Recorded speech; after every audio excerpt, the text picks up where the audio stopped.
Shalom Kulam. Welcome back. We are, with the help of Hashem, continuing with section 8. And in this section, the Chofetz Chaim elaborates on the previous section in which we discussed that if the speaker, Ruvain, issued a warning and told the three people or more present not to relay the information, or said it in something along those lines, even those people may not relay the information, and we went into many different details. Chofetz Chaim now clarifies this fifth qualification, and he says that the law, we don't distinguish between the type of language used by Ruvain when he was warning the audience to keep the negative report regarding Shimon. Shimon is the person being disparaged by Ruvain, private.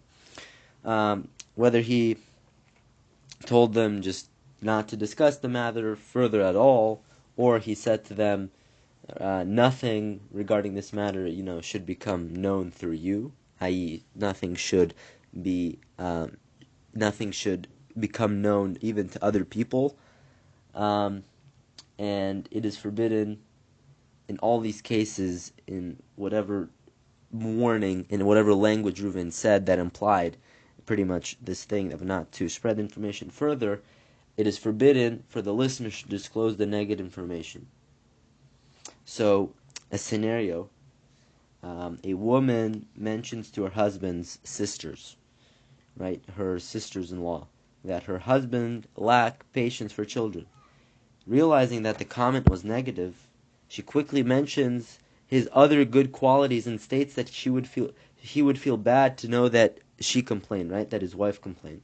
Although the woman has not specifically asked to keep her words confidential, the sisters must infer that this is her intention, even though she spoke in front of the Ari people.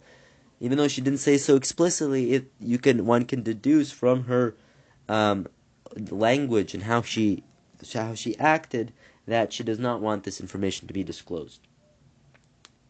And certainly, the listeners, the Chofetz Chaim says, may not disclose Reuven's report to the party, i.e. Shimon, who was disparaged, and not disclose it to anyone else other than Shimon, because, right, we know there's the well-known idea that your friend has a friend, and if you disclose it to someone other than Shimon, eventually Shimon will hear about it. The listeners are expected to understand that Ruvain does not want this negative information to be disclosed and divulged, and therefore, even if his request did not explicitly say, right, explicitly do not relay this information, but something along those lines, it is forbidden to relate this information further. And furthermore, the Chofetz Chaim further clarifies other points regarding this license, that even if that obviously that this license applies only if there is a speaker and at least 3 listeners. What about the case when there are 2 speakers and 2 listeners? Right? There are 4 people, so you can consider one of the speakers a listener. And nevertheless, the Chofetz Chaim says that this does not apply in such a case, and the Ber Maim Chaim elaborates by explaining that people who speak Lashon Hara often regret their sharing of negative information, and they take precautions to repeat their actions. And therefore, we cannot rely on the speakers as being vehicles for spreading the report further, which we discussed previously is necessary for each one of the 3 speakers. If one of them might not be relied upon for spreading the information further, the loss of license does not apply if there are not 3 people who can be relied upon. And the Chofetz Chaim adds a agah. Agah is a footnote, and he said that it talks about the case where Reuven cautioned the 3 listeners not to disclose the matter to the person being disparaged, Shimon. But he did not specifically warn them not to disclose the matter to anyone. He just said, don't disclose this information to Shimon. So therefore, it is possible for Levi, one of the listeners, to disclose the negative information to casually, right? Casually is one of the requirements for the Apitlas license, to a different person other than Shimon.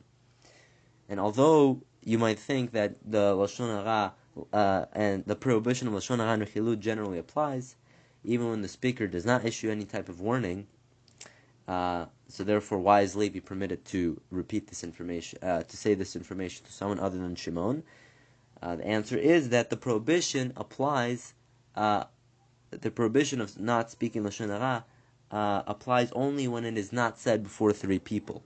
However, in our case where Reuven shared it in the presence of 3 people, if Reuven's warning did not include this individual to whom Levi wishes to share the information, right? He said just not to share with Shimon, so anyone else Levi can technically share it with, and the information is considered something that will become public knowledge, right? Because that's the whole basis of the Apiklas license. If you say in the presence of 3 or more people, the information will eventually get out. And the Torah did not prohibit this case. And the Chafetz Chaim, however, concludes that tzarich iyun, and this matter requires further study, because it's very hard to interpret Reuven's warning. Does he mean that you cannot share the information directly to Shimon, but it's okay if he shares about it incidentally, or Reuven meant not to repeat the matter to anyone lest Shimon hear about it. So therefore, it's better to be stringent. But that is a interesting case, and that is it for today's section. Thank you very much for listening.